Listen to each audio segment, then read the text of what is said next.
Hello everyone, Brad Johnson here, and in this video I'm going to be talking about the question that will bring us to the topic: how can I integrate my spiritual life into society successfully? And this has been a very common theme in many years since I've been working together with people, one-on-one, intuitive sessions, channelings, etc. And a lot of them are saying, well, what can I do to prevent myself from feeling like I'm an outcast? To feel that what can I do to integrate myself more into society? I don't want to feel like I'm someone who's rejected because I lead a spiritual lifestyle, because I've discovered facets about myself, that I'm a healer, that I'm a channel, that I'm a psychic, that I'm an intuitive, that I'm this and I'm that, all mixed up into spirituality and consciousness. But what can I do to successfully integrate myself into society? You can't. That's the key. The whole point of going on this spiritual journey, of expanding your consciousness, is not to feel that you are attempting to integrate that spiritual lifestyle into society. It's quite the opposite. Society, as we would understand it, all society is a program. It is an installation. It is a machine, a technology, so to speak. It bases itself in regards to popularity, ethics,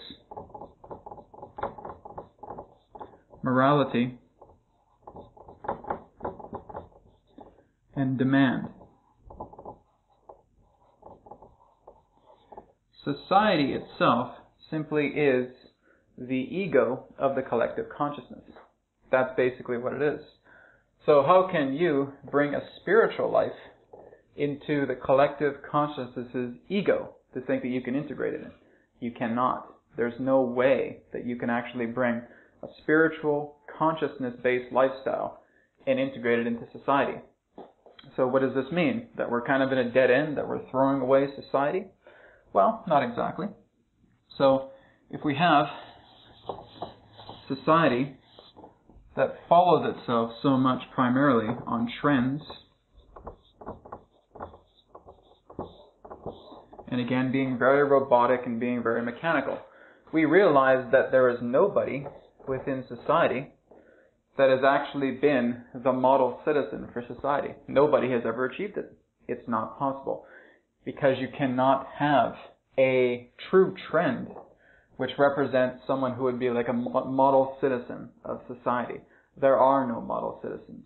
For you to actually be a societal-based model citizen would be about as trying to be as life-enriched as the stick man on the board. The stick man, other than his appearance, is without complete expression, has no expression whatsoever, has no desires, has no passions. He simply exists. He's a pylon. And that would basically be the idea of a model societal citizen. A pylon. Someone who really cannot express emotion. Someone who cannot express feeling. Somebody without the positive or the negative, but just being incapable of doing any kind of expression. And that's what society will demand. Just stand there. Just don't do anything. There! Model citizen, right? And that's not what we're trying to do here. We're not trying to be robots. We're not trying to be mechanical. So, if we're to look back at that question for the topic, how can I integrate my spiritual life into society successfully? Let's flip that around a little bit. So let's take out spiritual life. Let's take out society. How can I integrate society into my spiritual life successfully? That's the key. That's the whole idea. Society does not really even exist. It's all just part of a mirage effect. It's a mirage in the desert understanding here. So when you're looking at the idea of how can I integrate society into my spiritual life successfully, you have to become the self-society. You have to become the very society that you're looking to integrate. And how can this be achieved? This is achieved by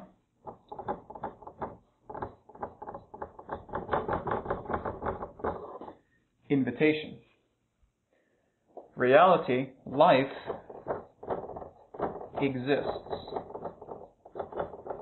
through invitation.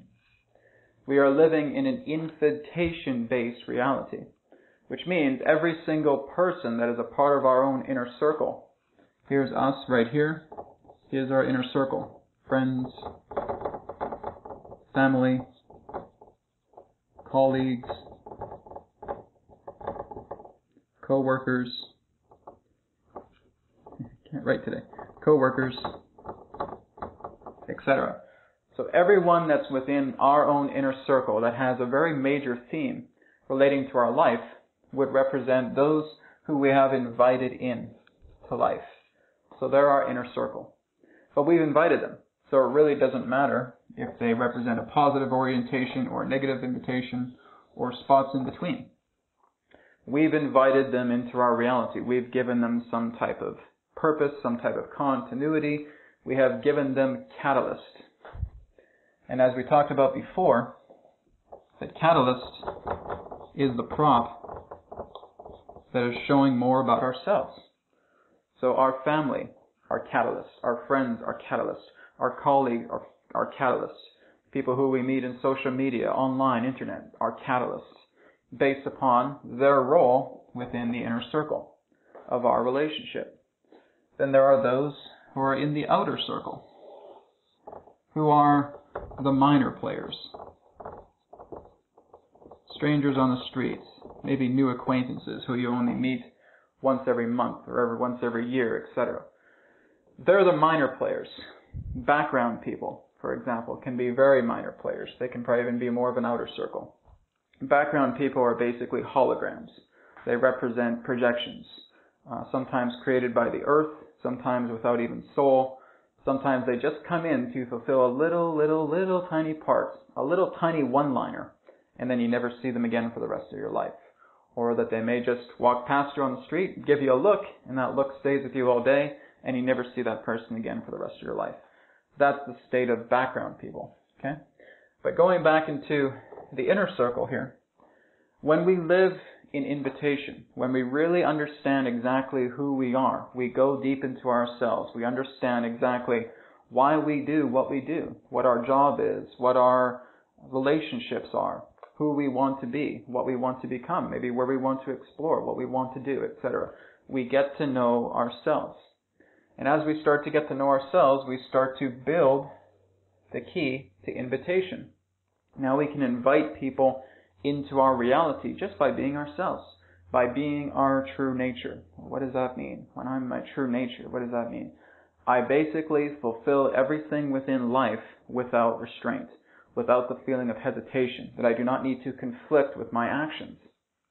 So everything that I think, everything that I do, everything that I say, everything that I experience is the rapport to my own natural self. It is existing without resistance. It is existing without hesitation. It is existing without conflict. Now, people can say that that's a spiritual lifestyle. And it certainly can fall into that category. And everybody really is leading a spiritual life because we are spirit housed inside a body, and we are existing in this way. But really, it doesn't even have to come through such an esoteric or feeling of some type of taboo subject or forbidden topic.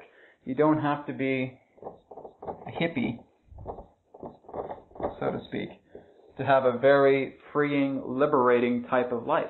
That's just that's something that's programmed by the machine of society. If you're free and you're liberated and you're ecstatic and you're full of energy and you're just spouting all this stuff, all this metaphysical mumbo-jumbo, and you're just meditating in this forest, and you're sitting by a tree, well then you must be a hippie, right? You must be a hippie or a new ager, or some weird truther spiritual dude, or dudette, whatever it is, right? And again, that's what society wants to pop in your mind. But really this has nothing to do with having to be a quote-unquote spiritual person, relating to what society wants to label you as. So when you look inwards, people hear that name all the time. They go to therapists, they go to counselors, they go to healers, they go to psychics, etc. All you have to do is look inside. What do you mean? What do you mean I have to look inside? What are you talking about? You roll my eyes in the back of my head and then look inside that way? But we all come down to the point of where the logical mind wants a feeling of being inwards. Well, how can I integrate society into myself, into my spiritual life? All we're doing is when we're looking into ourselves, we're just seeing exactly how we operate. And this can be brought forward in the most simplistic ways, that it can be a spiritual and logical journey. That logic is asking the big questions for spirit to answer. So, I've met a lot of people that, have the very strong logical brain. Before this all happened to me, I was a very logical guy. I was not very much into the feeling, into the heightened emotions. I felt very, very numb. It took me quite a while for me to actually look inside the mirror, look at me eye to eye in the mirror, and say, Brad, I love you. You are the best self I could possibly ask for. Thank you so much for this gift of life. I love you. Blessings. That took a long time for me to do. Now I can do it no problem. But that's one of the biggest things, because the logical mind is saying, how can I forgive myself? How can I possibly look into the mirror and say that I'm happy for you? My life has been nothing but a struggle. I've had nothing but bonehead parents. I've had nothing but half-assed jobs. I've had nothing but a stupid, retarded relationship, blah, blah, blah, blah, blah. And that continues to just vent and vent and vent and vent and vent. But you know what? Thank you, logic. Thank you for that. That's great, because now I'm letting out my true feelings relating to my struggles. So I'm identifying myself. So the logic is playing a part in regards to my own inwards journey. That's helping me to integrate society into myself. And now, spirit needs to answer those questions.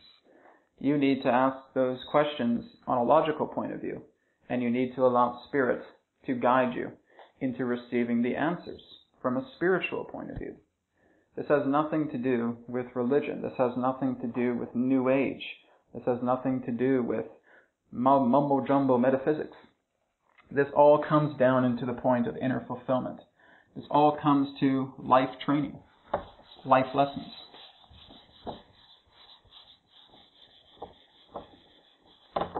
So if we're looking at the idea of how I can integrate society into myself, what is my self-society?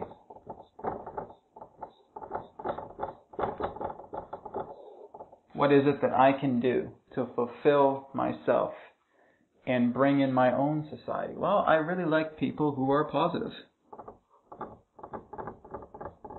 I like people who have a very sharp perspective on life. They question things.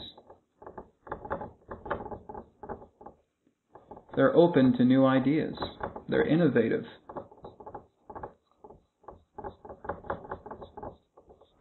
I want a person who really understands their heart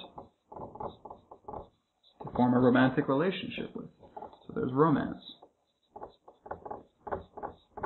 I would like to keep my interests fresh. I want to constantly be inspired with innovation. There you go. You just created a whole society just through those few words. You've created an inner society based upon what you love to have here. Positive people, people who are sharp, question things, open, innovative, heart-centered, etc. That's your society. That's what you've just created. You've just manifested that on a board. How did that happen? Oh my God, I went into myself. I just asked myself a question logically, and through my spirit, I connected to this. Through my intuition, through my flow. Whatever you want to call it is fine. That's all you did. That's society. That's it. That's your inner society that's coming through. And now it's just a matter about taking action upon what you have already asked for. You put that out to the universe. The universe says, these are the people that I want to attract. This is the momentum of my life that I want to experience. This is my inner society. Going into my spiritual self. Successfully. So I'm going into my spiritual life, my spiritual self. And all of this is coming together. Amazing. And now I just have to let that come. Now opportunities are going to start coming in my way. But in order for opportunities to come forward, I need to move into resolution. I need to tie up loose ends. Now I'm able to truly see people who are a very large benefit in my life, in my inner circle, or people who have been complicating that inner circle. And one of the biggest things, of course, is when people who are on this path to self-fulfillment, to self-empowerment, is that family and friends think that you've gone off the deep end. My God, what's happened to him? Doing his meditation, his yoga, and his spiritual mumbo-jumbo. He's asking questions. Oh, I don't know, man. Just don't know. People asking questions and stuff like that. Dear God, help us all. And unfortunately, those people are not able to vibrate at the same capacity that you are. If they're down here and you're up here, there can be no equal ground. There just can't. This is vibratory physics. And so part of that inner society, that self-life society that you're creating inside, will go through a filtering resolution process. This is a filter effect. This is what is to bring forward resolution. And it's painful. It's very painful. Because people who you may have been friends with 20, 30, 40 plus years, who has been that feeling of confusion, that state of conflict within your inner circle, preventing you as a catalyst that you have assigned to them to living your full potential, to being who you are, to integrating society into your own self-empowerment. And those people will look to be filtered out naturally and processed, filtered, processed into resolution, which then creates liberation. And it all comes down to the key of forgiveness. Can I forgive that person?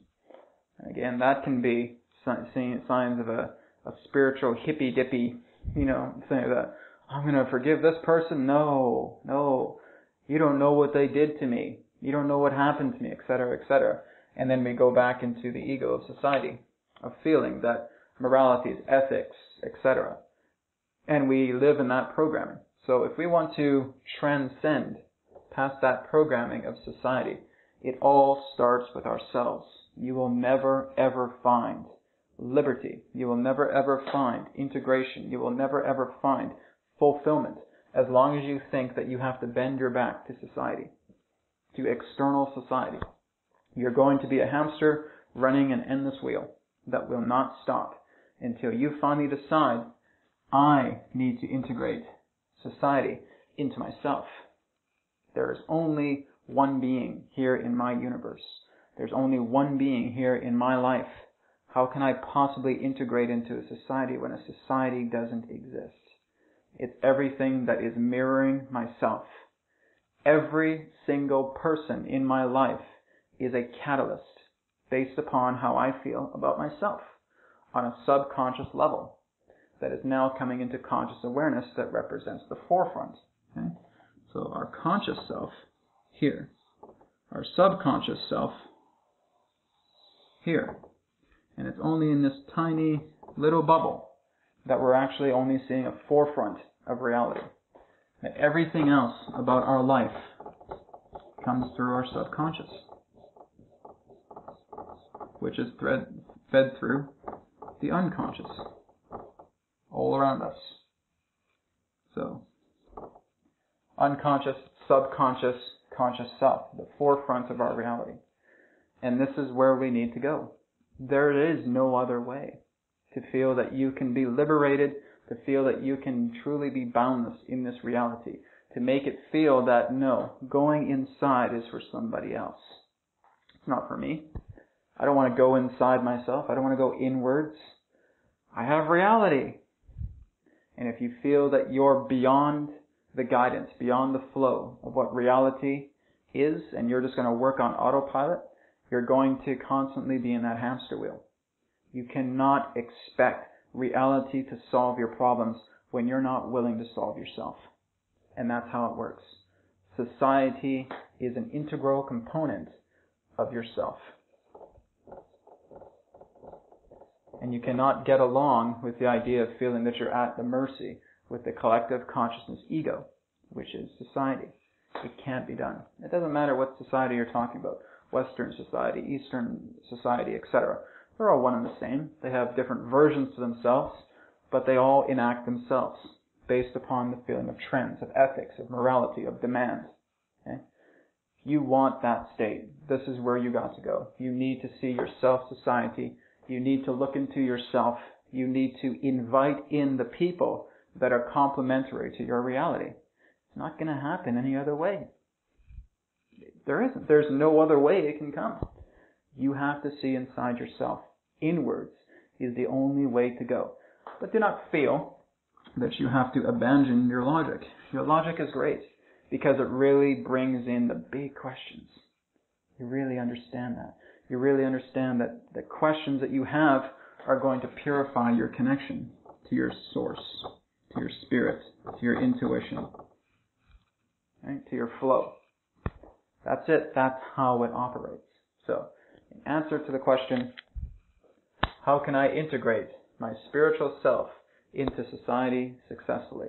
By turning it the other direction so that society integrates into yourself, causing you to look inside yourself, being able to see exactly how you operate as the forefront in your reality as a conscious self, so that you can then invite people in subconsciously that will allow you into a state of conscious self-fulfillment that then achieves liberation, that then allows yourself to realize that reality is catalyst, and that through you functioning as a stable catalyst, life holds no boundaries, it holds no borders, it holds no limits, and that anything is truly attainable and possible through yourself, as long as you validate the value and worthiness of yourself to realize that these forms can change. I'm Brad Johnson. Thank you so much for watching. Take care. Namaste. If you do have any other questions about this video, please feel free to drop me an email, info@consciousmatrix.com. Thank you again. May it be well with you. Take care. Goodbye.